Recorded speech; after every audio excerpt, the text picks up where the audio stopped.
আমি একটা আলোচনায় শুনছিলাম, যখন ভাই এবং বোনের মধ্যে কথা হয় তখন মহান আল্লাহ তাআলা ওই সময়টাকে থামায় দেয়।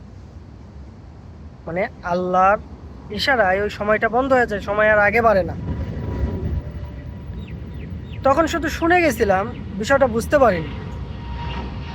তবে এর মানেটা যে এতটা গুরুত্বপূর্ণ হবে এটা জানা ছিল না। সময়টা আল্লাহ তাআলা এই কারণেই থামায়া দেয় যে ভাই এবং বোনের দেখা সাক্ষাৎ কথাবার্তা শুধুমাত্র এই দুনিয়াতে, যতদিন জীবিত আছি ভাই বোন ততদিন, তাছাড়া আর দেখা হবার কোনো চান্স নাই। তাই ভাই এবং বোন যেখানে কথা বলবে তাদেরকে বিরক্ত করা যাবে না, তাদেরকে মনোযোগ দিয়ে মন থেকে কথা বলার সুযোগ করে দিতে হবে।